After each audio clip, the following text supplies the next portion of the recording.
السلام عليكم ورحمة الله. قناة كاتي وبيك والمطبخ ترحب بكم من جديد. اليوم غنصايبو واحد الكيكة اللي تتصاوب بالجزر خيزو.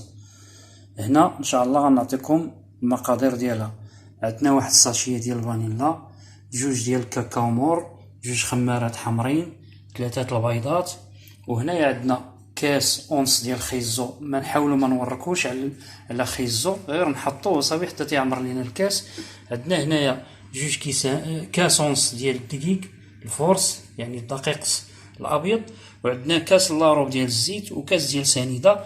وهنا عندنا كما تشوفوا الروح ديال الكراميل. غادي نهزو منها جهد واحد المعلقه، ما تكونش عامره بزاف. ندخلوا باش نبداو التفاصيل ديال الكيكه ديالنا.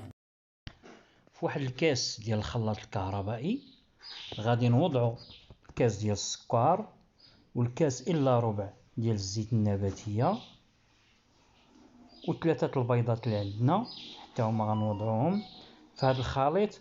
غادي اللي ما غنضيفوش هو الخميره والدقيق والجزر، وما تبقى كله غنضربوه في هذا الخلاط الكهربائي. من بعد غادي نضيفو الساشي ديال الفاني، ودوك الجوج ديال البودرة الكاكاو اللي عندنا، ونضربوا هادشي مزيان في الخلاط ونرجع لكم ان شاء الله.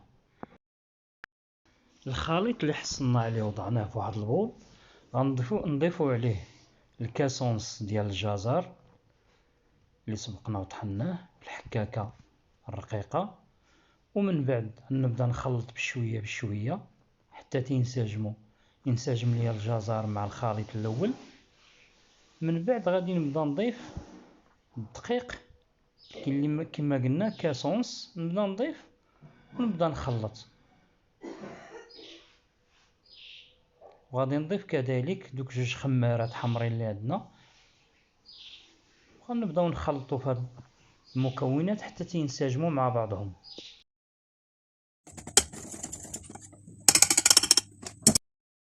هنا عندي واحد المول سيركل دهنتو بالزيت ورشيتو بالدقيق. دابا غادي نكب فيه الخليط اللي سبق ووجد، ونحاول نهز يدي الفوق باش ما يبقاوش ليا الفقاعات الهوائيه في الكيكه ديالي. كما قلت لكم غادي نوضعوه في الفران اللي سبق ليا وسخنته، وغادي ندخلو ونقص عليه عافيه مهيله.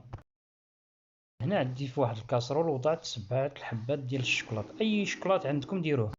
من بعد ما تنذوبوا الشوكولات ديالنا فوق نار هادئه، كنضيفوا عليه جوج ديال الياغورت من نوع ديال الشوكولا. لاصوص ديالنا هي وجدات كما قلت. تنوضعوا دوك 7 الحبات ديال الشوكولات فوق نار هادئه، ومنين تيذوبوا كنضيفوا عليهم الياغورت ديال الشوكولا. من بعد الكيكه ما طابت وخرجناها من الفران، غنوضعوها فوق هاد المول باش نبداو نزينوا فيها. هاد التبصيل ديال الزاج، الكيكه راه طايبه بلا ما تحاولوا حطوها كما نزلتوها في الاول. غادي نجيب واحد الفورشيط ونبدا نثقب في الكيكه ديالي باش فاش نوضع لاصوص تبدا تشرب ليا من خلال دوك التقيبات اللي تندير بالفورشيط. هانتوما كما تشوفوا راه مسفنجه. لاصوص اللي سبق لينا وجدناها هي غادي ننزلوها فوق الكيكه ونبداو نسرحوا فيها من اجل التزيين. واحد الملاحظه، فاش نبغيو نحطوا لاصوص ديالنا الكيكه ضروري تكون دافيه واحد شويه باش تسهل علينا الذوبان ديال داك الشوكولا. دابا غنبقاو نزينوا فيها. من بعد ما سرحت الصوص ديالي فوق الكيكه، انا جبت هاد حبيبات الشوكولا. كل واحد بالنسبه للزين كل واحد يختار التزيين اللي بغا. اللي بغا يزين بالشوكولا يزين، اللي بغا يزين بالفيرميسيل، اللي بغا يزين باللوز، عندكم حق الاختيار.